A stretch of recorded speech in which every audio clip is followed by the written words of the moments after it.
Nous continuons sur le thème « S'attendre à Dieu ».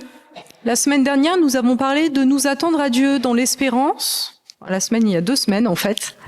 Et aujourd'hui, nous allons parler de nous attendre à Dieu dans la foi. Avant cela, avant de lire le texte, nous allons prier. Seigneur notre Dieu, merci de nous avoir réunis aujourd'hui autour de ta parole, qui veut être lumière dans la nuit du monde, lumière dans notre nuit. Nous te demandons de nous faire la grâce aujourd'hui, de nous éclairer par ton Saint-Esprit, que nous puissions entendre ce que tu veux nous dire, que nous puissions l'accueillir dans la confiance, que nous puissions le mettre en pratique. Nous te le demandons au nom de Jésus. Amen. Alors nous allons parler de la foi à partir de l'histoire de Marie, que je vous lis dans l'évangile de Luc, le chapitre 1, les versets 26 à 38. Le 6e mois, l'ange Gabriel fut envoyé par Dieu dans une ville de Galilée appelée Nazareth, chez une vierge fiancée à un homme de la famille de David, appelé Joseph. Le nom de la vierge était Marie. L'ange entra chez elle et dit : « Je te salue, toi à qui une grâce a été faite. Le Seigneur est avec toi. Tu es bénie parmi les femmes. » Merci. Troublée par cette parole, Marie se demandait ce que pouvait signifier une telle salutation. L'ange lui dit : « N'aie pas peur, Marie, car tu as trouvé grâce auprès de Dieu. Voici que tu seras enceinte, tu mettras au monde un fils, et tu lui donneras le nom de Jésus. Il sera grand et sera appelé fils du Très-Haut, et le Seigneur Dieu lui donnera le trône de David, son ancêtre. Il régnera sur la famille de Jacob éternellement, et son règne n'aura pas de fin. » Marie dit à l'ange : « Comment cela se fera-t-il puisque je n'ai pas de relation avec un homme ?» L'ange lui répondit : « Le Saint-Esprit viendra sur toi et la puissance du Très-Haut te couvrira de son ombre. C'est pourquoi le Saint-Enfant qui naîtra sera appelé Fils de Dieu. Voici qu'Élisabeth, ta parente, est elle aussi devenue enceinte d'un fils dans sa vieillesse. Celle que l'on appelait la stérile est dans son 6e mois. En effet, rien n'est impossible à Dieu. » Marie dit : « Je suis la servante du Seigneur, que ta parole s'accomplisse pour moi. » Et l'ange la quitta. Je vous ai dit que nous allions parler de la foi. Alors, qu'est-ce que la foi ? C'est une question que je me suis posée quand je ne l'avais pas encore. Ça peut paraître une question étrange, mais finalement, oui, qu'est-ce que la foi ? Est-ce qu'avoir la foi, c'est aller à l'église ? Est-ce qu'avoir la foi, c'est croire tous les contenus du catéchisme, les connaître par cœur, pouvoir les expliquer ? Est-ce qu'avoir la foi, c'est parler à Dieu dans le secret de son cœur ? Est-ce qu'avoir la foi, c'est dire « je suis croyant » ? Est-ce qu'avoir la foi, c'est être baptisé ou membre d'une église ? Alors, la foi peut aller avec toutes ces choses, mais certainement pas une seule. Et nous allons voir à partir de l'histoire de Marie ce qu'est avoir la foi, une foi particulière, la foi en Christ, parce que Marie, en réalité, est la première qui a cru en Christ. C'est la première croyante. Premièrement, avoir la foi, c'est avoir une relation de confiance à Dieu. Vous voyez, quand l'ange arrive, il manifeste la bienveillance de Dieu à l'égard de Marie. Il lui dit : « Toi à qui une grâce a été faite, le Seigneur est avec toi, tu es bénie. » Il lui dit que Dieu a jeté un regard bienveillant sur elle. Il l'assure de la bienveillance de Dieu à son égard.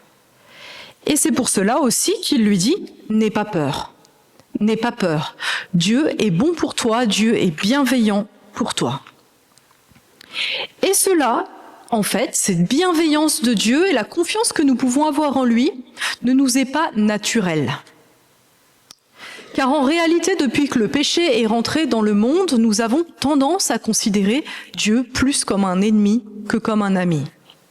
Quelle est notre relation naturelle à Dieu ?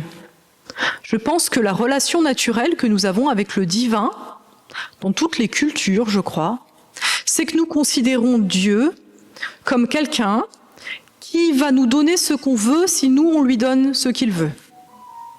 Nous considérons Dieu dans un rapport de marchandage. Nous pensons que si nous méritons la bienveillance de Dieu, eh bien, il nous donnera ce que nous voulons. Et c'est pour ça que dans beaucoup de cultures, dans le monde entier depuis très longtemps, on pratique des religions. Je ne parle pas de la foi en Christ, je parle de la religion comme elle prend place naturellement dans notre cœur. C'est pas une relation de confiance, c'est une relation de marchandage. Et dans cette relation, qu'est-ce qui se passe ? Alors, il y a des gens qui savent qu'ils ne méritent pas, qu'ils ne méritent rien, qu'ils ne font pas naturellement ce que Dieu veut. Et ceux-là, eh bien, ils vont se sentir coupés de Dieu, ils vont être dans la peur, dans la culpabilité, ils ne vont pas avoir cette relation de confiance avec Dieu. Et puis, il y a d'autres personnes qui, elles, pensent qu'elles méritent. Et on en voit peut-être plus aujourd'hui, particulièrement aujourd'hui, des gens qui pensent que Dieu devrait leur donner ce qu'elles veulent, des gens qui pensent qu'ils sont des personnes bien. Eh bien, cette attitude va aussi les couper de Dieu, puisque comme dans leur vie, il n'arrivera pas toujours ce qu'ils désirent, eh bien, ils en déduiront que Dieu est injuste. Et là encore, eh bien, on n'a pas de relation de confiance avec Dieu, on est dans une relation de défiance avec Dieu. On retrouve ce qu'on voit dans la Genèse, c'est-à-dire qu'après le péché, Adam et Ève se cachent de Dieu. La confiance avec Dieu est rompue. Voilà comment nous vivons, voilà ce qu'il en est de notre humanité. Mais on voit cet ange qui apparaît chez Marie, et vous voyez Marie, on ne sait pas grand-chose d'elle, à part qu'elle est une jeune fille fiancée et vierge. Rien de plus courant à l'époque, en fait. Elle n'est pas dans le temple comme Zacharie, en train de servir Dieu. On ne nous dit pas que comme Zacharie et Élisabeth, ils accomplissent la loi, ils sont pieux. On ne nous dit rien d'elle, en fait. On ne nous dit pas que Marie a un mérite spécial. Mais Marie entend de Dieu que Dieu lui fait grâce, que Dieu l'aime, que Dieu est bienveillant à son égard. Et que c'est pour ça qu'il va donner Jésus. Et cette bienveillance de Dieu à l'égard de Marie, eh bien, c'est la bienveillance qu'il a envers nous alors qu'il nous donne cet enfant, Jésus. C'est la bienveillance qu'il a envers l'humanité. Il nous fait grâce, il nous aime, et nous pouvons, comme Marie, lui faire confiance. Alors voilà, la foi, c'est avoir cette relation de confiance, cette relation naturelle de confiance avec Dieu, qui nous permet de lui parler, qui nous permet de l'écouter en quittant ce rapport de donnant-donnant, de mérite, de défiance, qui est notre rapport naturel avec Dieu. Avoir la foi, c'est être dans cette confiance en Dieu qui a été celle de Marie. Alors comment Marie a eu cette confiance? L'ange lui a parlé, il lui a dit la bienveillance de Dieu, il lui a dit « n'aie pas peur » et aujourd'hui, c'est l'œuvre pour nous de la parole et de l'esprit qui peut ouvrir notre cœur à cette confiance que nous n'avons pas naturellement, mais que Dieu peut ouvrir dans nos cœurs. Donc, première partie, avoir la foi, c'est vivre dans la confiance en Dieu, mais pas seulement. Deuxième partie, avoir la foi, c'est considérer la parole de Dieu comme vraie. Alors il y a le côté subjectif, je me sens bien avec Dieu, je suis confiant avec lui, je sais qu'il m'aime, etc. Mais il n'y a pas que ça dans la foi en Christ. Et si on se limite à cela, on n'a pas la vraie foi en Christ. Parce que là, il n'est pas question que de ce que Marie ressent dans son cœur. Là, il est question de la parole extérieure de Marie, de Dieu, qui va s'accomplir dans un événement qui est la venue de Christ sur la terre. Marie va devoir croire concrètement la parole de Dieu et l'accueillir dans sa puissance, qui fait que cette parole va produire quelque chose, va produire la venue de Christ. La parole de Dieu, eh bien, il en est question ici dans le passé, elle s'ancre dans le passé. L'ange cite des passages de l'Ancien Testament, des prophètes, qui annoncent la venue d'un roi sauveur. Dieu, dans sa parole, avait déjà annoncé ce roi sauveur, et l'ange dit cela est vrai, et cela va s'accomplir. Dans les termes qui étaient utilisés dans l'Ancien Testament, il est question d'une vierge qui enfante. Cela était annoncé. C'est quelque chose qui précède Marie et qui nous précède, nous aussi, en réalité. C'est quelque chose aussi, cette parole qui devient un événement dans le présent. Parce que là, très concrètement, on dit à Marie qu'elle va avoir un enfant. Concrètement. C'est quelque chose qui est vraiment arrivé à une époque de l'histoire. Marie va vraiment le constater dans sa vie, et nous pouvons le croire, c'est quelque chose qui s'est passé une fois pour toutes, en dehors de nous. Que nous le croyons, que nous ne le croyons pas, cela s'est passé. Et nous sommes justement invités à le croire. Et puis c'est un événement si puissant qu'il va avoir des conséquences sur le futur. Il est question ici du règne qui n'aura pas de fin, et nous comprenons que Dieu, selon ses promesses, en Jésus, va venir régner. Là où le péché, la mort et le mal régnaient, c'est Dieu qui va régner par Christ. Quelque chose aussi de concret qui va vraiment changer la nature du monde et qui est extérieur à tout ce qu'on peut en penser en réalité. Et puis cet événement, il va être décisif. Jésus, ça signifie que Dieu sauve, ça signifie sauveur. Un sauveur, c'est quoi ? Eh bien, c'est quelqu'un, on allait mourir, et puis grâce à lui, on est vivant. Jésus, c'est quoi ? C'est Dieu qui vient plonger dans la piscine toute noire du mal, du péché et de la mort, dans la piscine toute noire du monde, et qui nous en sort. C'est un événement qui change tout pour l'humanité. Un sauveur nous est donné. Et ce sauveur, eh bien Marie va devoir croire qu'il vient selon la parole de l'ange, selon la parole de Dieu, et elle devra le reconnaître parce qu'elle va devoir appeler Jésus sauveur. Ça veut dire qu'elle va devoir reconnaître que c'est le sauveur. Croire, c'est savoir ce que dit la parole de Dieu et la reconnaître comme vraie. Tout simplement, parce que c'est la parole de Dieu. Alors, des difficultés, on en voit un petit peu poindre ici. Des difficultés à croire ce que la parole dit, ce que la parole accomplit. La première difficulté est peut-être au niveau de notre attention. Ici, Marie est très attentive à ce que l'ange lui dit, parce que c'est quand même particulier ce qui lui arrive. Mais nous, parfois, nous remuons tellement d'informations, nous pensons à tellement de choses, nous sommes tellement dans notre quotidien, dans nos affaires, que peut-être nous oublions un peu ce que dit la parole. Et puis naturellement, nous croyons plus facilement ce que nous voyons que ce que nous entendons dans la parole de Dieu. Et il nous est difficile d'être attentifs. Mais l'ange rend Marie attentive. Et c'est ce que peut faire pour nous aujourd'hui le Saint-Esprit. Alors demandons au Saint-Esprit de nous rendre attentifs à la parole de Dieu et à ce qu'elle accomplit, à ce qu'elle a accompli, et à ce qu'elle accomplit encore, et à ce qu'elle accomplira.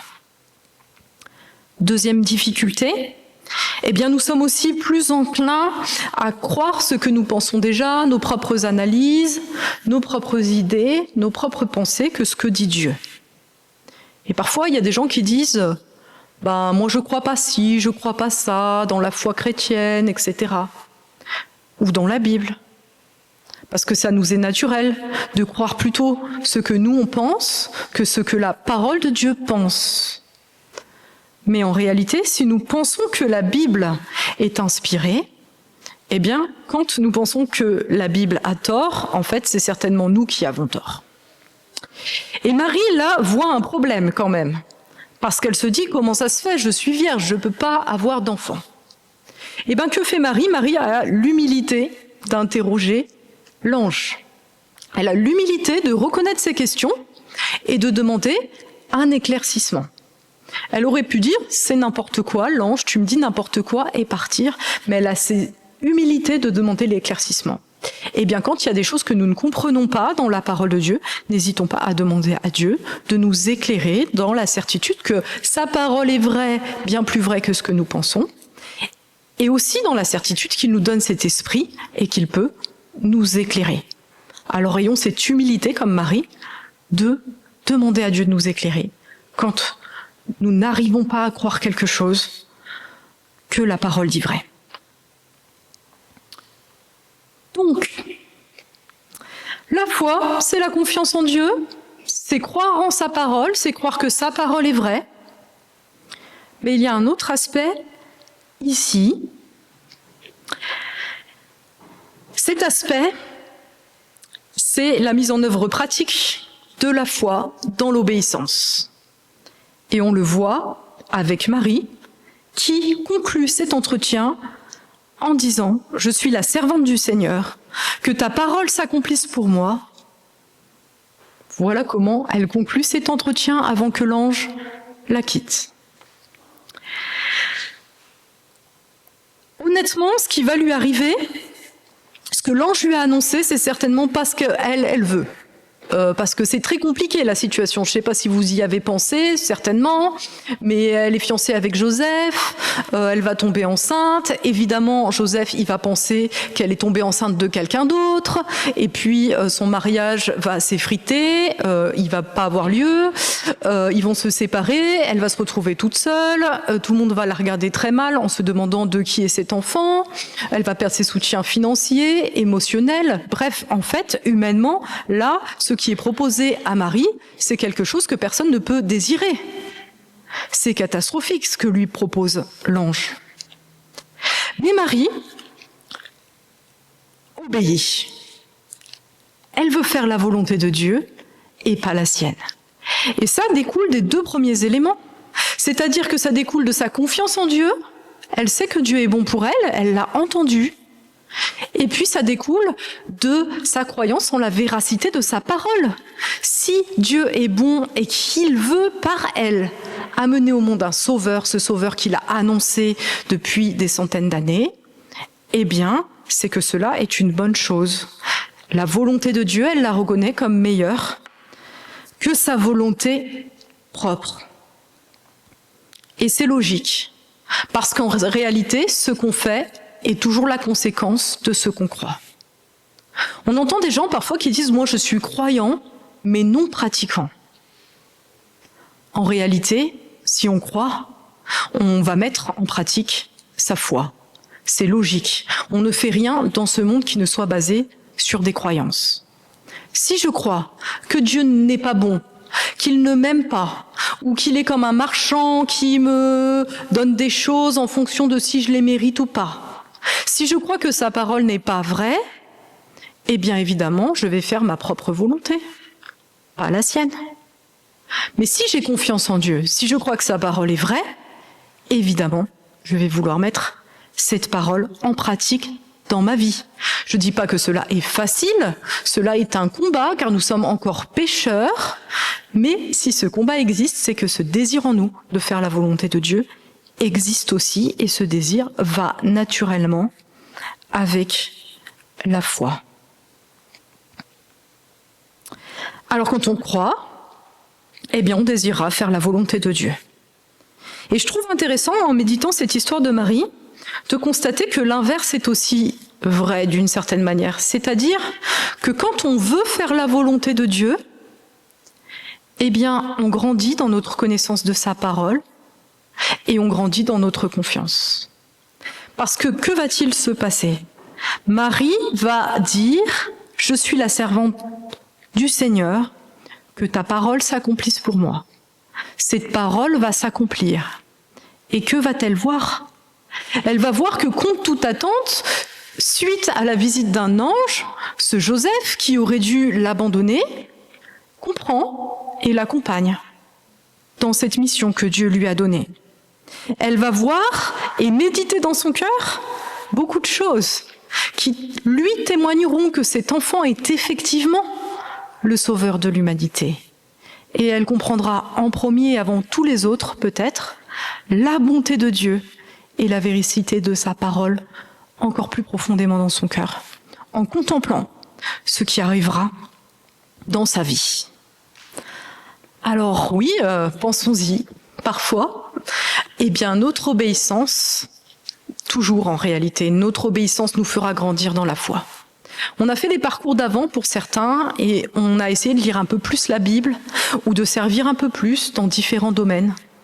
Eh bien, je crois vraiment que dans ce travail, à travers lequel nous nous attendons à Dieu, eh bien, nous le verrons à l'œuvre et nous pourrons voir notre foi grandir à travers ce que nous mettons en pratique, dans la confiance. Alors, conclusion, Noël, c'est quoi ? Noël, c'est Dieu qui est bon envers les hommes, c'est Dieu qui manifeste sa bienveillance, son amour pour l'humanité. Noël, c'est la parole de Dieu qui s'accomplit et qui donne au monde un sauveur, un roi qui règne justement de la part de Dieu. Et Noël, c'est un chemin d'adoration et d'obéissance qui s'ouvre devant nous pour que nous puissions marcher à la suite de cet enfant qui nous est donné. Alors puissions-nous vivre ce temps dans la foi. Que Dieu nous fasse cette grâce de vivre ce temps de Noël comme un temps particulier de foi. Et que nous puissions aussi peut-être prier pour nos proches qui ne croient pas encore en ce temps de Noël, afin que cette bonne nouvelle que nous annonçons puisse être reçue dans la confiance. Amen.